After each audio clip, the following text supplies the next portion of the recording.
Hello students. This week we're going to take a look at some ideas, some vocabulary, some concepts that are going to help us to better understand maps and better understand the world that we live in.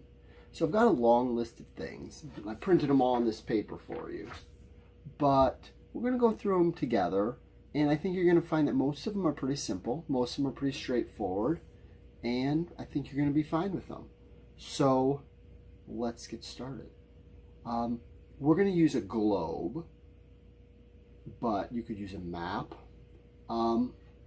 Here's my globe.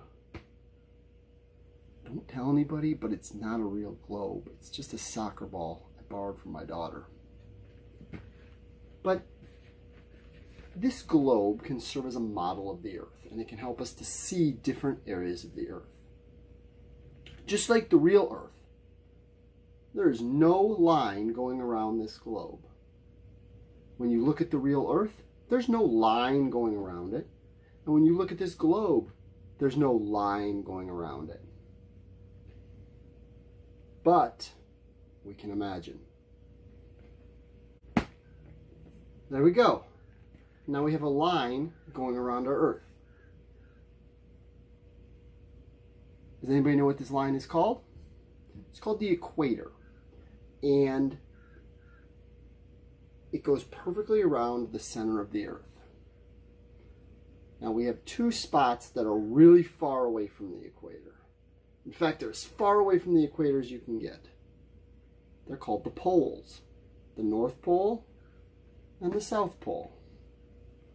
North Pole, South Pole. And I'm sure you guys know something about those poles. So what else would we find on our Earth? We'd find continents and oceans. Continents are the pieces of land on the Earth, and oceans are the giant pieces of water on the Earth. Now, if you look at any map of the Earth, you're going to see continents and oceans. Most people agree that our Earth has 7 continents and 5 oceans. Can you name them all? Do you know what they're called? Those continents are then divided up into countries. I want you guys to be able to find 3 different countries on a map or a globe. You can use this map that I sent you. You can use a globe that you have at your house. You can use a map that you have at your house. Whatever, it doesn't matter. But I want you to look for 3 countries. I want you to find Canada. I've been there. I want you to find Mexico. I've been there too. And I want you to be able to find the United States of America. I've been there 8 times. The last thing I want you to be able to find on a map is the state of Florida. I think you've all been there. So let's use this map and let's see how that might look.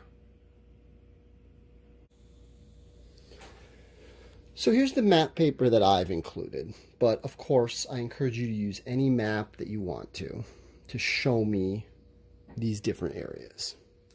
And I've put all of these vocabulary words down here at the bottom. The first one is continents. Can you name the continents on a map? We've got North America and South America, Africa, Australia. This giant area is divided up into 2 continents, Europe and Asia. And then the 7th continent doesn't even get to be on this map. It's down here. It's Antarctica. No love for the penguins, I guess. We have oceans. We have the Atlantic Ocean, the Pacific Ocean. That's not the Pacific Ocean, that's the Indian Ocean. The Atlantic Ocean, the Indian Ocean, and here's the Pacific Ocean. And then we have the Arctic Ocean and the Southern Ocean. The North Pole and the South Pole. Well, the North Pole would be right up here, and the South Pole would be right down here. It's kind of hard to show the poles on a flat map. It's much easier to show them on a globe, isn't it? Let's see. I want to look at these 4 locations. The United States of America, Canada, Mexico, and Florida. Well, if we focus in on North America here, this is Mexico. Now, did I draw the lines exactly perfectly? Of course not. Am I going to be worried about that? No, I'm not. Canada is this area. It's a very large country. Now, the reason that I'm asking you to learn about these particular countries is because this next country, the United States, this is where you live. And it's kind of important to know where you live. And if you'll notice, Mexico and Canada are the countries that border our country. This area up here is part of America too. It's a part of America called Alaska. We read about that. Finally, Florida. It's this little piece right here.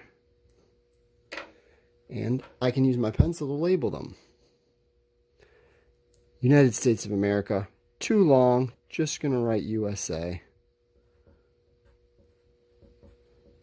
Florida. Mexico. Canada. So let's see. We talked about the continents. We talked about the oceans. We talked about the South Pole, the North Pole, the USA, Canada, Mexico, Florida. The only thing we haven't talked about yet is the equator, that imaginary line that goes around the Earth. So, since it's a line, I want to use a ruler to draw it. Where does this equator go? Does it go through Florida? Does it go through Alaska? Does it go through where? Well, I think it should go right about here. But why don't you make sure you look at a map, see if you can figure out exactly where it goes. What you see is that most of the continents, most of the land is north of the equator. Remember, north is to the top of our map. There's only a little bit of land to the south of the equator.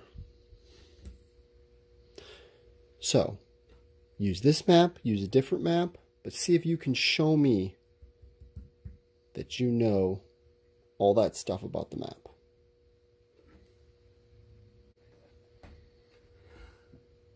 Okay, students, hopefully you were successful with this map or some other map to show me where all of these different parts of the world are. Maybe you made a globe just like I did. Maybe you've got a fancier globe, I don't know. But in any case, hopefully you feel more confident with the continents and the oceans, the equator, the North Pole, the South Pole, those three countries, the United States of America, Mexico, Canada, and of course, our state of Florida. I hope you had fun, and I will see you all again real soon.